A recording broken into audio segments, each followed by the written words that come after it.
Well, I took a bullet for Princess Annie. She stood there with red-rimmed eyes, pressing her hands against the wound in my side, swearing she would never let me down in this lifetime.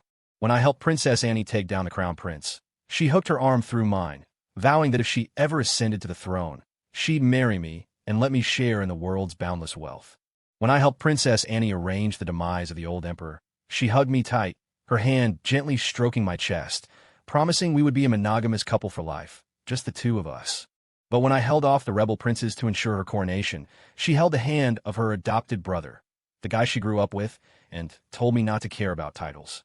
She said her heart would always belong to me, and that the three of us could live happily together. Fuck that. I don't care about titles, but I don't do thruples. When I lay in my coffin, a cold corpse, she cried her eyes out and ruthlessly castrated her favorite bed warmer. When an earthquake shook my coffin out of the ground and my stash of sweet potatoes rolled all over the place, she gritted her teeth and declared she would find me even if she had to search the ends of the earth. I got ice-guyed. Nothing weird about it. As a corporate drone who worked myself to death, tried to save for a condo, sudden death felt like just another Tuesday. When I first arrived here, watching the vendors hawking wares on the bustling streets and people screaming like banshees just to grab discount vegetables, I had an epiphany. Being a wage slave wasn't unique to my era. It's a timeless tradition. As the legitimate son of General Victor Newman, the Duke of the Realm, I had it made. No more 9 to 5 for me.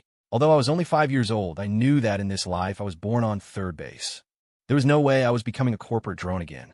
I met Princess Annie in the second month after my arrival. My mom brought her to me and told me to look after the 4-year-old girl. I waved my hand magnanimously and said, "Relax, Mom, I got this." My mom was relieved. After all, I was precocious, a famous child prodigy in the capital. I could quote poetry and literature at the drop of a hat, mostly plagiarized masterpieces from my previous world. Just like that, Annie and I became childhood sweethearts, practically glued together all day. Later, I heard Annie's mom was a person of worth in the palace, which, ironically, meant she was cheap and expendable. Her mom was a tough cookie. She managed to work herself to death 2 years after birthing Annie. Honestly, blocking the imperial kitchen staff to poison the Empress's soup right in front of witnesses? That takes a special kind of crazy. After her mom died, Annie was lucky not to be purged. Rumor had it that her dad, the emperor, and the empress didn't even know she existed. The current emperor was a human seed drill. He had so many sons and daughters that he wouldn't notice if 1 or 2 went missing. Later, when my mom visited the palace and saw Annie wandering around like a ghost, she couldn't bear it and brought her home. What? You can't just take people out of the imperial palace? You're joking. My dad is the duke, and my grandpa is the grand marshal. If my dad and grandpa weren't such straight arrows, I'd be worried the emperor would find an excuse to execute our whole family for being too powerful. When I was 7, I came down with transmigration sickness. Anyone who's time-traveled knows the drill. You get a massive illness because your body rejects the timeline, way worse than jet lag. If you survive, you can do whatever you want. If you don't, it's sayonara to all your problems. While I was bedridden with a high fever, 6-year-old Annie wiped my forehead and prayed for me every day. Eventually, my dad brought in an old monk. After seeing my condition, the monk said unless he took me as a disciple, I was dead meat. My parents had no choice but to agree. So, wrapped in a cotton quilt, I was hauled off by the monk.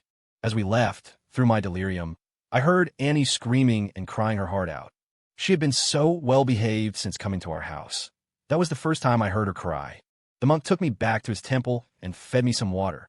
When I regained consciousness, he treasuredly pulled a single white pill from his robe and fed it to me. I stared at him. "Monk, what did you just give me?" The monk put his hands together. "Amipa. The Buddha says, one cannot say, one cannot say." "Fuck you, you don't have to say it.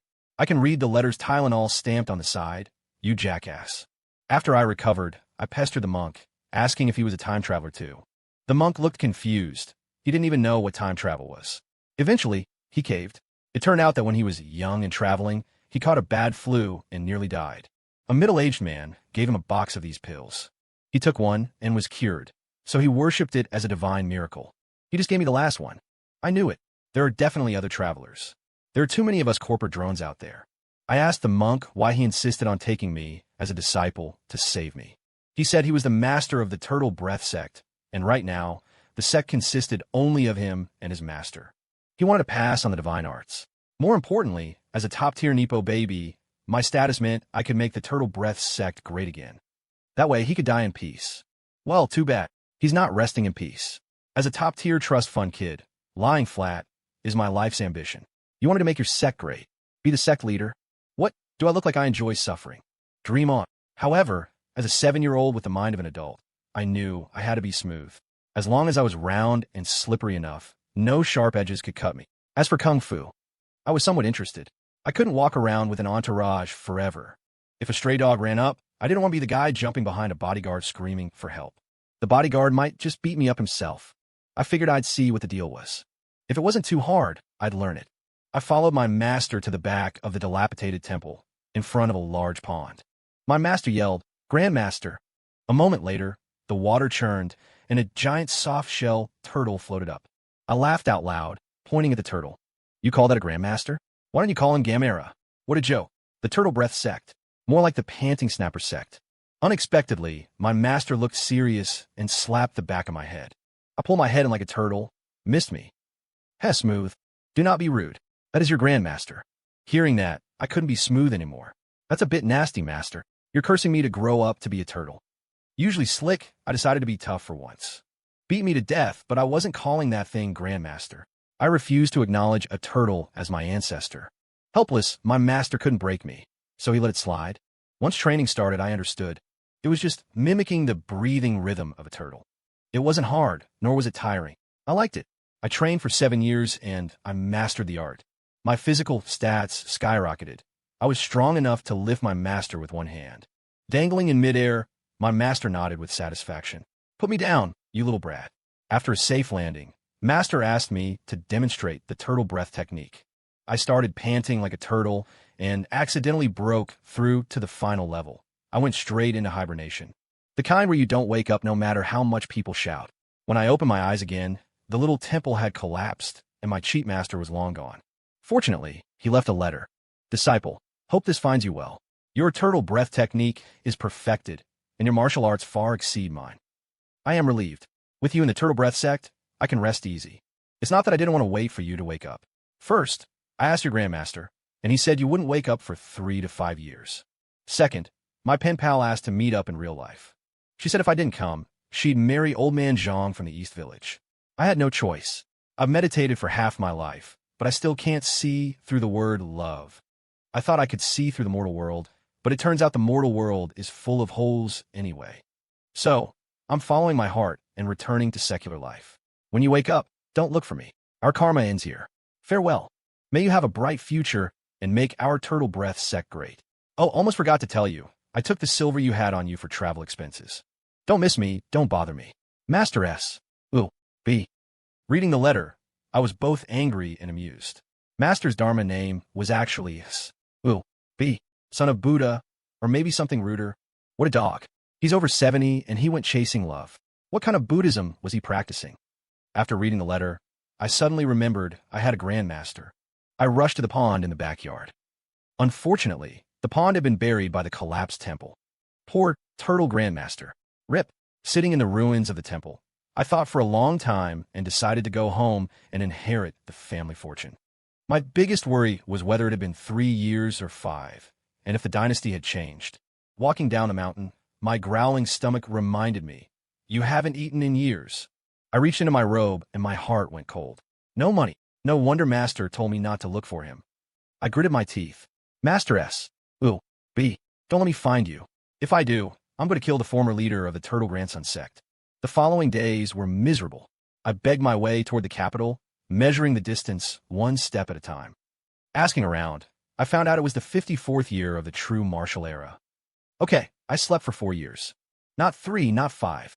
But this old Emperor sure could survive. 54 years on the throne. 1 month later, I arrived at Kansas City. Well, the local equivalent, Sangzhou. My mood lifted. I wasn't far from home. Just as I was happily squatting at the city gate waiting for a philanthropist to hand out porridge so I could critique the seasoning, a heroic young woman on horseback galloped past me. I brushed my messy hair aside and locked eyes with her for a second. She hurried on, and I didn't think much of it, continuing to queue for food. Unexpectedly, a moment later, the girl rode back. She jumped off her horse in front of me, grabbed my dirty hands tightly, and asked excitedly, "Are you Brother Jack?" Okay, I admitted it. I'm Jack Newman, non-Chongqing in the local tongue, which shares a certain philosophical vibe with my dad, Victor Newman. I looked at the teenage beauty in front of me, nodded, and asked, "And you are?" "Brother, I'm Annie. South Annie." "Damn, good names, but that surname combined with South is a mouthful." "Princess Annie?" Annie nodded frantically, tears streaming down her face. At that moment, my heart warmed. I was 7 when I left home. Now I was 18, dressed like a hobo with an afro, yet she recognized me at a glance. The reunited Princess, Annie, pulled me on her horse. We rode double, galloping all the way home. My mom and dad were incredibly excited to see me, pinching their noses as they told me to get the hell into the shower. After washing up, the family was finally reunited. I had a roast chicken in my left hand, a roast duck in my right, and Princess Annie was feeding me meatballs with chopsticks. I hadn't eaten in 4 years, and that B took all my travel money, begging all the way back to the capital. Do you know how hard that is? Has any Ice Guy protagonist been more miserable than me? During the meal, Mom, Dad, and Annie discussed the seizure of the throne. The old emperor was 86 this year. He took the throne at 32 and had ruled for 54 years. He even pumped out a few more princes and princesses after turning 80. You have to admit, the old guy's combat power is fierce. I suspect he might be a member of our turtle grandson sect. But rumor had it he was on his last breath, probably a matter of days. Currently, among the horde of princes, the crown prince was the strongest. But the crown prince was cruel. If that guy took the throne, the remaining 400-plus siblings would probably all die. My dad supported Annie making a run for it. After all, Annie wasn't as cold-blooded as the crown prince, and since our family raised her, if she ascended, she'd definitely protect us. Stop eating and give us your opinion. You were a child prodigy, full of schemes. Looking at my dad, blowing his beard at me, what could I say? I couldn't say I don't get feudalism. We had democracy and rule of law back in my day. I thought about it and felt this was solid. Sure, go for it. If Annie becomes the Empress, she'll be the first female ruler in history. Annie looked at me uneasily. Brother, there has never been a female emperor in history. I waved my hand. So what? If there isn't one now, there will be one eventually. My Duke father rolled his eyes at me. Oh, you know everything? You can predict the future? I'd sooner believe I'm Qin Shi Huang.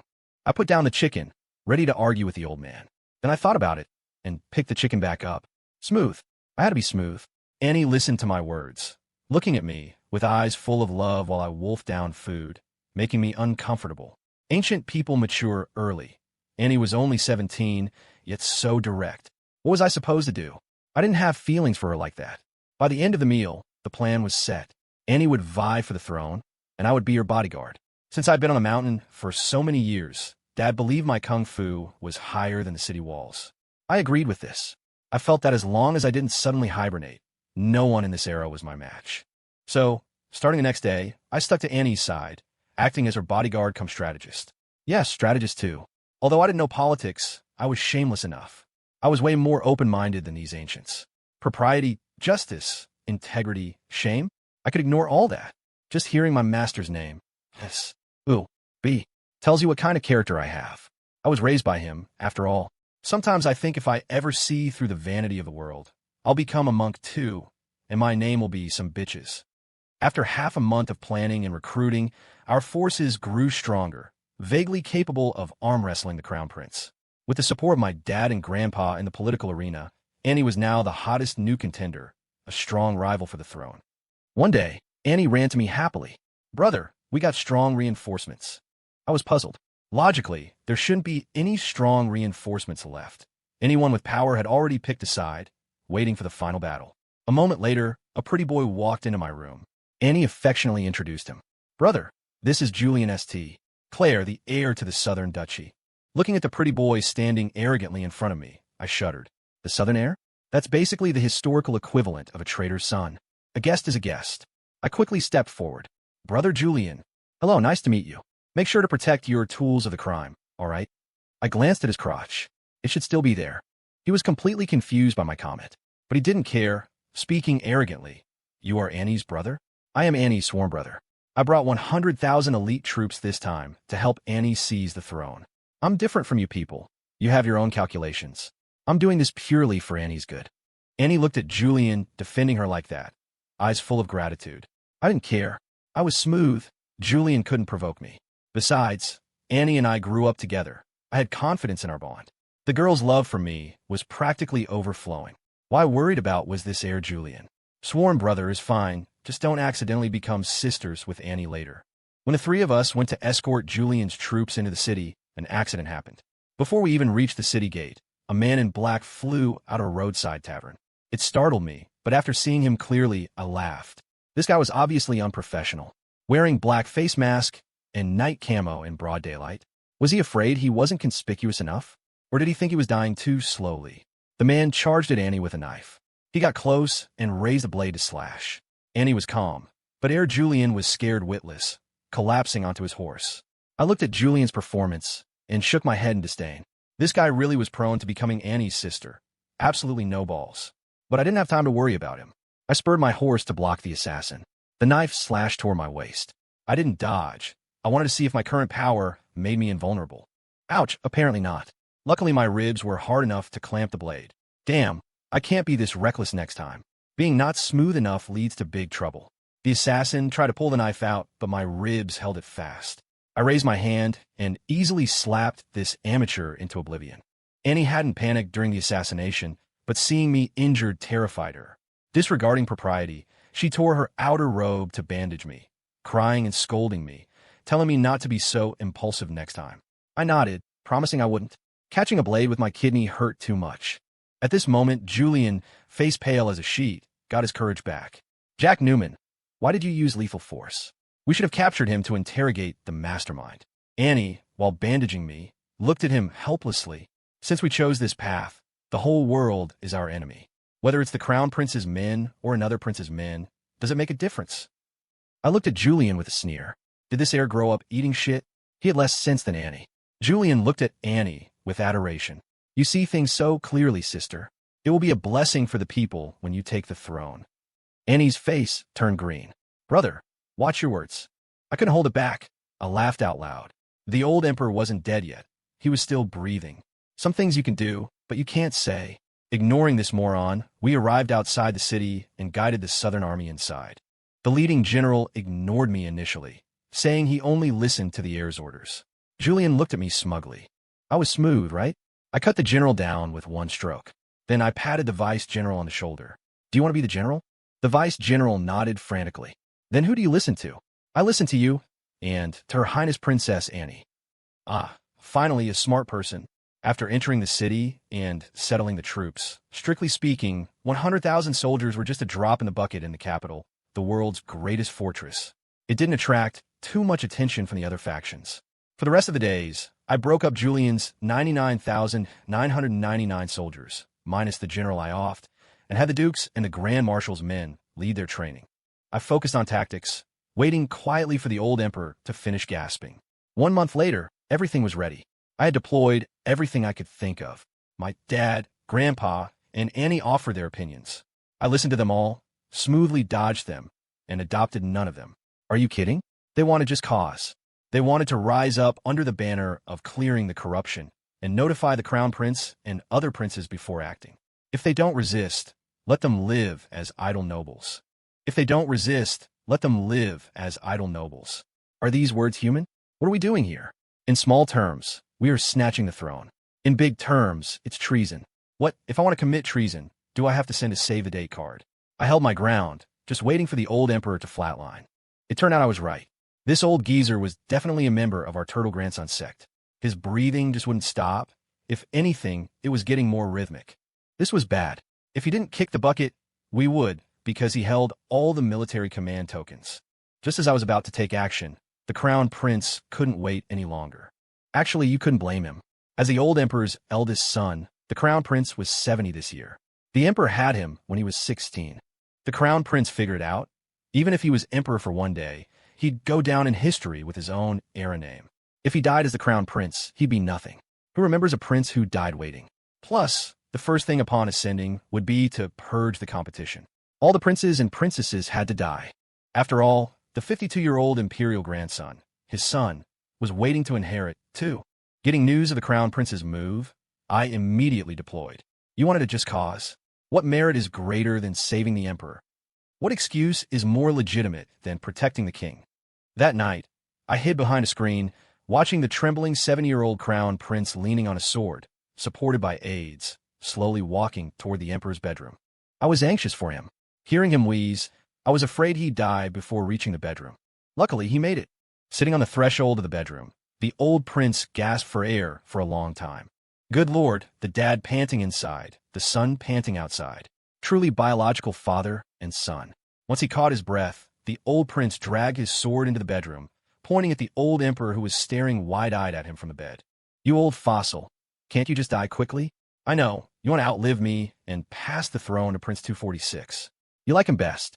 He's 36, in his prime. Am I wrong? The old emperor held his breath until his face turned red.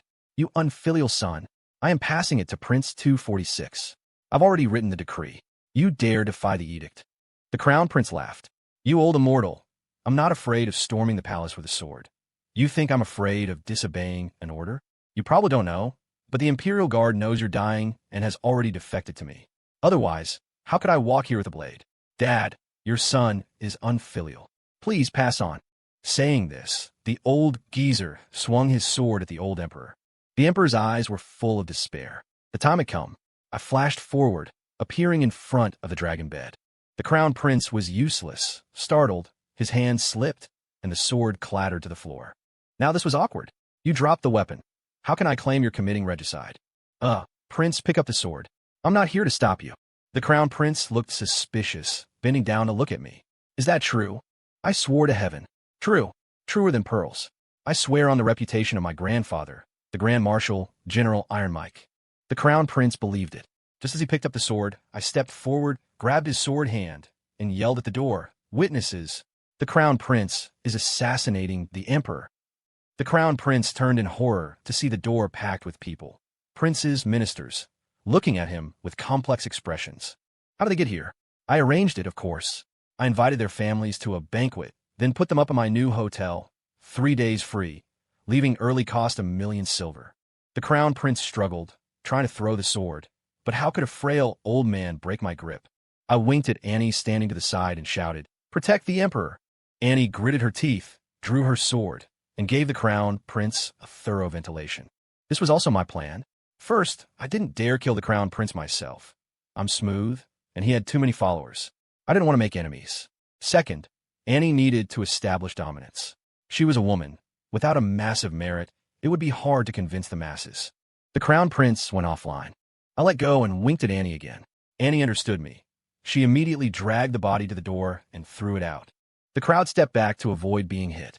In that instant, Annie shut the bedroom door. I walked over to the old emperor with a smile.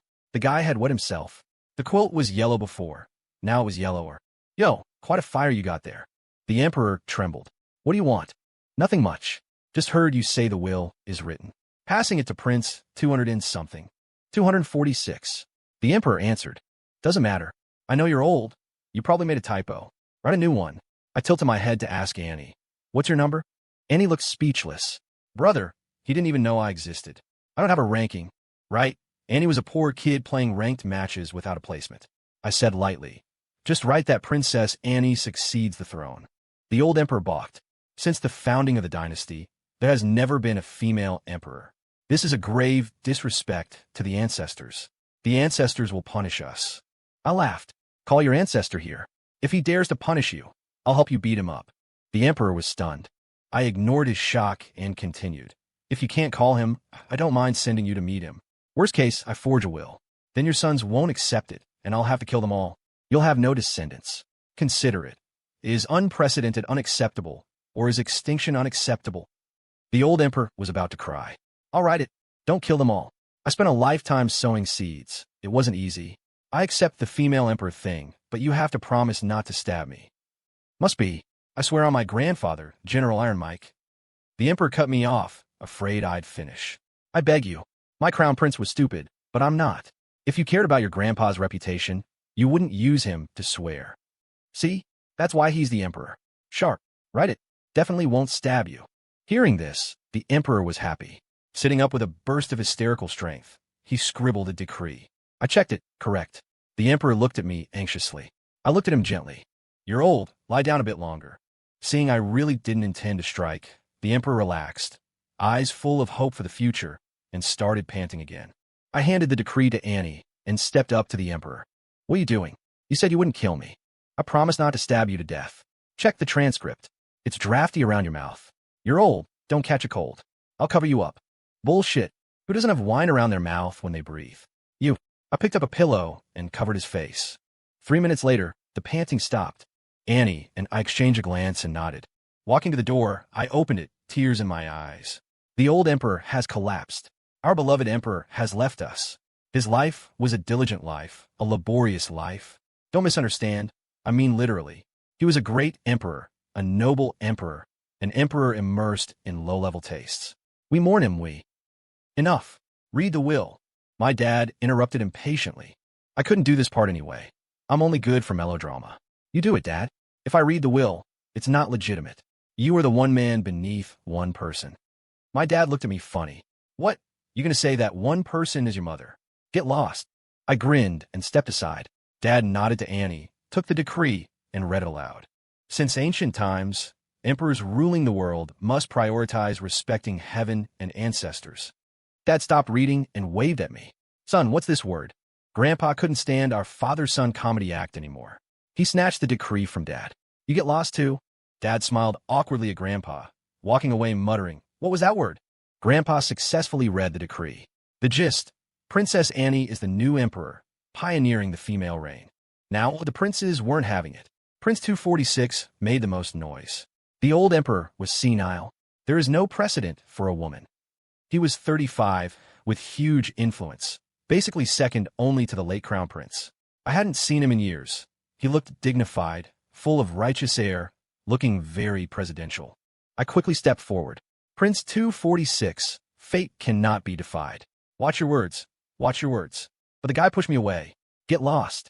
This is royal family business. No place for you subjects to speak. Suddenly, Scarlet, Shadow, who had been hiding in the dark, appeared behind Prince 246. A lift of her hand, and his head hit the floor. The crowd went into an uproar. Scarlet walked to my side. Her killer figure made me drool, but I dared not touch her. This woman was too fierce. A turtle kung fu couldn't handle her. No one knew of Scarlet's existence except my mom. Scarlet was her niece, my cousin. She was the sleeper agent raised for me since childhood.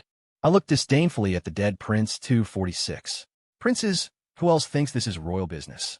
Who else wants to impeach Empress Annie? Careful your prince title doesn't turn into the late prince. The remaining princes didn't dare let out a fart, bowing their heads in silence. The ministers had no objections either. After all, my dad and Grandpa held supreme power. The situation was settled. I sighed in relief, putting on a smile to schmooze with the princes and ministers, expressing that I was forced into this. After all, Annie is my sister. If the crown prince wanted to kill her, we had to resist. Everyone expressed their understanding. This was nice. Everyone talking politely, building relationships. How smooth. 3 days later, Annie came to the Duke's estate. She said she wanted to take me into the palace. She wanted to marry me. She had already announced it to the world. The wedding would be soon. What the hell? I skied just to get wife zoned by a woman? I'm a manly man. I'm not becoming a harem member. I didn't want to go, but my dad, mom, and grandpa forced me. No choice. I'm smooth, didn't want to offend people. I had one condition. Give me Scarlet. I needed her in the palace for security. Mom asked Scarlet, and she agreed. Looking at the pure yet sultry, cool CEO vibe Scarlet, my heart itched. Although Annie was pretty, she was too petite, and I knew her too well. It felt weird. If forced, I could manage with the lights off. But Scarlet was different. The sense of conquest was stronger than with an empress. Another 3 days passed. Scarlet and I entered the palace. In my bedroom, watching Scarlet busy herself, I was overjoyed. Just the two of us. Scarlet. Scarlet looked at me coldly. That's the 32nd time today. If you say nothing, I'll beat you to death. Okay, I had to find something to do, or I'd die. Well, I walked 3 steps today, very tiring. Massaged my legs. Watching Scarlet unwillingly but obediently serving me, I was on cloud 9. We lived this comfortable life for a month. The wedding didn't come. Instead, Annie arrived, looking troubled, bringing Julian St. Claire with her. Brother, I can't marry you. The South isn't stable. My sworn brother says if I marry him, he'll have the Southern Dukes send troops. Before I could speak, Scarlet's face turned terrifyingly dark. Her hand gripped her sword handle, ready to strike. Holy crap. This fierce woman is going to commit regicide? Don't be impulsive. If you kill the Empress, our family is toast. I quickly grabbed her hand, signaling her to calm down. I looked up, smiling at Annie. Your Majesty, speak plainly. What do you mean? Annie said awkwardly. Brother, I love you. I hope you support me. The world is just settling. I can't spare the energy to quell a rebellion in the South. Actually, you don't have to care about titles. The three of us can live happily together, spreading the royal bloodline. I couldn't smooth this over. This was beyond slippery. What kind of degenerate talk is this? Who said ancient people were conservative? They play wild. I waved my hand quickly. Your Majesty, cancel our engagement. You and Julian be good together. I bless you. Honestly, if it were just us, I'd grit my teeth and bear it. But a throuple? I really can't. Annie's face changed. Since becoming Empress, she had changed a lot. More decisive, and increasingly wary of me. She had seen my non-smooth side. Jack Newman, I am the monarch. I must have my harem. If you can't accept it, reflect on yourself. With that, she left with Julian. I let out a long breath and called Scarlett. Scarlett, I definitely can't leave now. You get out of the palace immediately. Tell my dad and grandpa to secretly transfer assets and a private army. Prepare to retreat. Direction, northwest. Destination, the West Coast, Nevada. Scarlett asked, puzzled. When do we retreat? I pondered. Drop the cup. No, wait, wrong movie.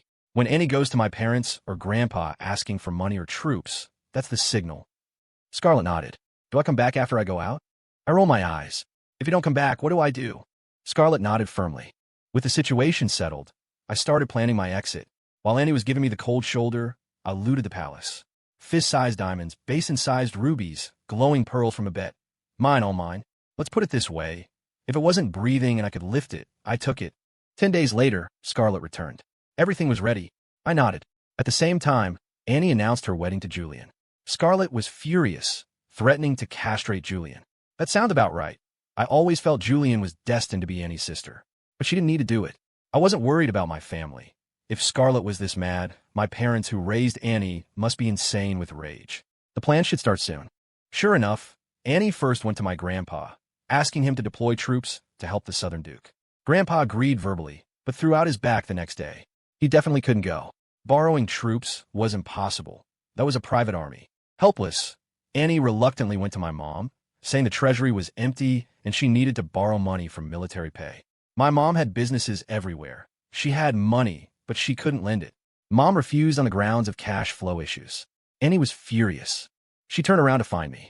When she arrived, she saw me lying flat and rigid on the bed. Terrified, Annie crawled to me, trembling hands reaching to test my breath. Gone. Annie wailed. Why? Why did brother die? Jack's kung fu was so high, how could he die? Scarlett's cold voice rang in her ear. You tell me. Years ago, he took a knife for you, injuring his foundation. You know a man's kidneys can't take a blade. But he risked his life for you anyway. And how did you treat him? You said you'd marry him, then reneged, using another man to provoke him. Did you do right by him? Annie cried to the heavens. No, I regret it. I don't want to be Empress. I just want my Jack. Finally, she fainted in front of my corpse and was carried away by doctors.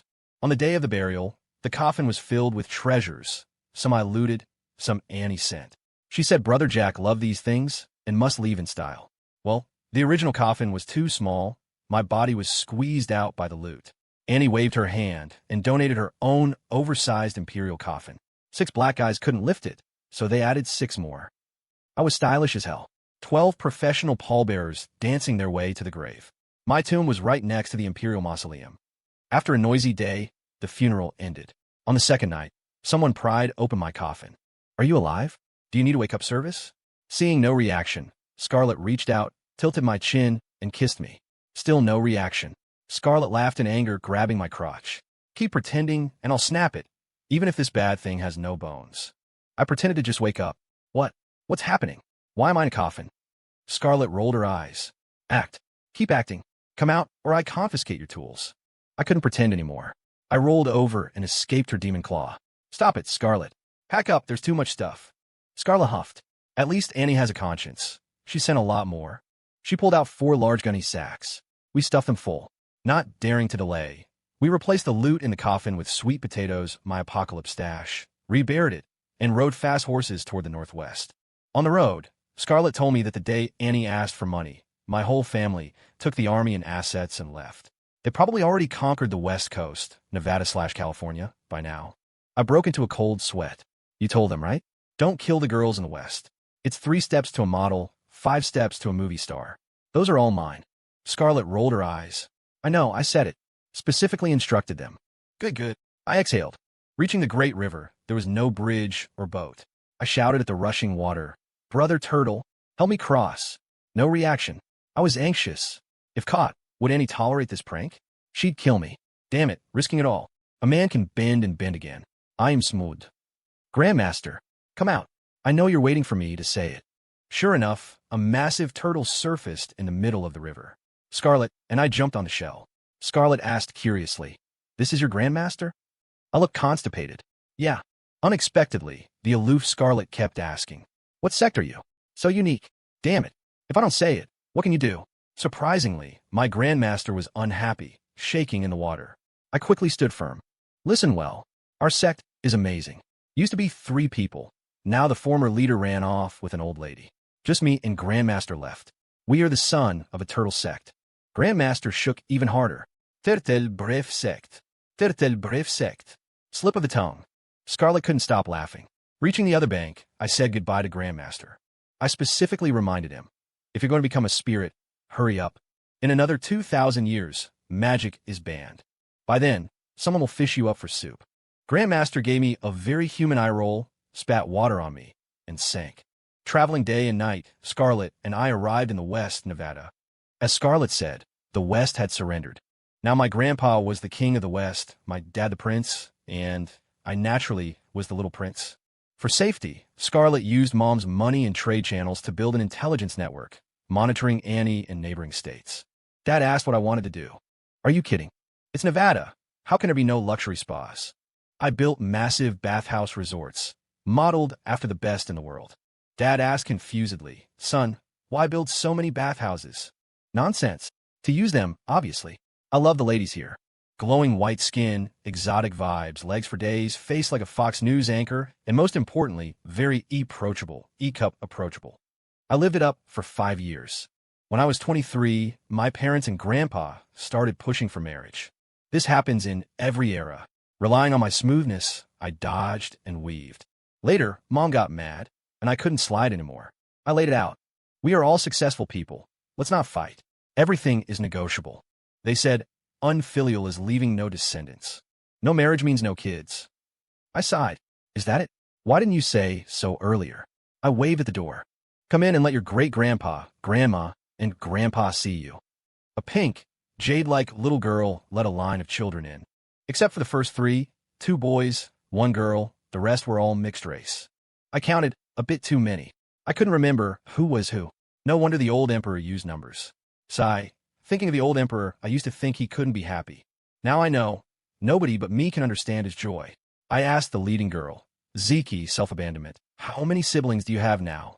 The girl counted on her fingers. Daddy, 33 brothers, 19 sisters. You need to work harder.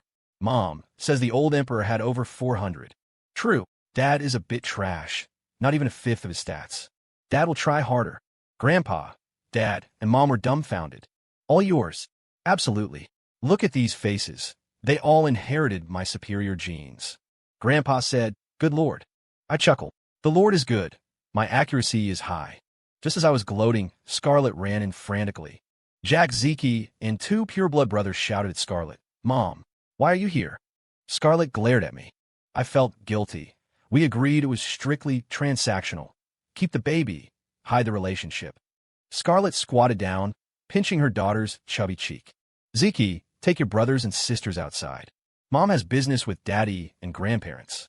Zeke nodded obediently, turned to the line of kids, and shouted, "About face. March." The line of kids walked out in unison. Scarlet looked coldly at the room. Bad news. Earthquake in the capital. I thought it was something major. Just an earthquake. What? Are we organizing a West Coast rescue team? Scarlet huffed. It shook your coffin out. The lid flew off. The sweet potatoes rolled everywhere. Annie got the news and went to the tomb personally. Heard she cried from anger. She issued an immediate decree. Find you to the ends of the earth. Faint. How unlucky can I be? But I wasn't scared. Annie still remembers me. Didn't she marry Julian?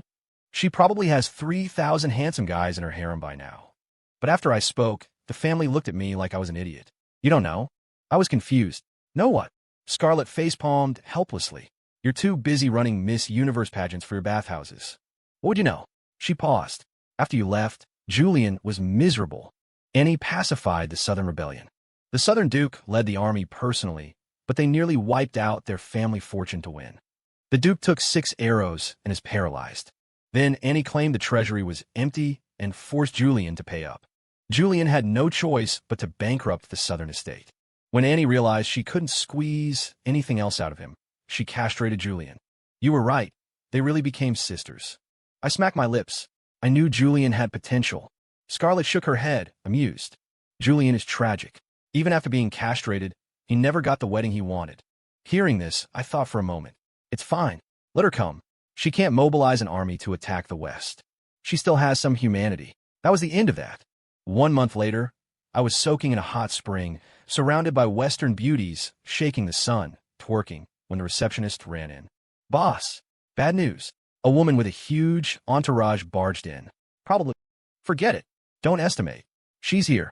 I looked at Annie at the door, stood up, and let a beauty help me into my robe. Meeting Annie's burning gaze, I nodded slightly. Empress, long time no see. Annie's eyes were red, tears falling silently. Brother, you deceived me so cruelly. I looked for you so hard. How could you be so heartless? I spread my hands helplessly. If you put it that way, I can't help it. You always misunderstood our relationship. I only ever saw you as a sister. You should be mature now. Try to understand me. Annie looked in disbelief. Brother, I am clean. No one has touched me. As long as you come back, I'll give you everything. Really? I chuckled. If I said, abandon your empire and stay with me in the West, would you accept? Annie fell silent. I didn't force her. I'm smooth. Girls, show our Empress the sun shake. Good Lord. Sun's flying everywhere. Even Houston would be dizzy. Annie looked at me, speechlessly. Scumbag ultimate move. Annie, look at them. Then look at yourself. Do you still have the confidence to ask me to go back? Annie looked down at her toes. Checkmate. Annie left. She left silently, as if she never came. I continued to hide in the West, living large. 3 years later, Scarlett sent news. A giant turtle was asking everyone if they had seen Jack Newman, asking when I would make the turtle breath sect great again. I sent people to pick up Grandmaster. The desert lacks water, nowhere to put him. No problem, I have space. I dug a giant pool for Grandmaster to soak in. At first, he nagged me about reviving the sect. After watching the sun shake twice, I asked him again, Grandmaster, what's our sect called? What turtle grandson cares about the sect? Get lost, don't block my view of the show. Okay, I smoothly rolled away. Another 3 years passed. A strange phenomenon appeared in the desert. A gate of light. I went to see it. It did nothing to anyone else, but it had a suction force only on me. I knew if I walked in, I'd go back to the original world. But I didn't want to go back and create a medical miracle. I smoothly dodged its suction every time. What is the meaning of life? The meaning of life is to spend it in the way you like. Soaking in baths all day, playing happily with a group of approachable girls. I love this lifestyle too much. After all, I am smooth.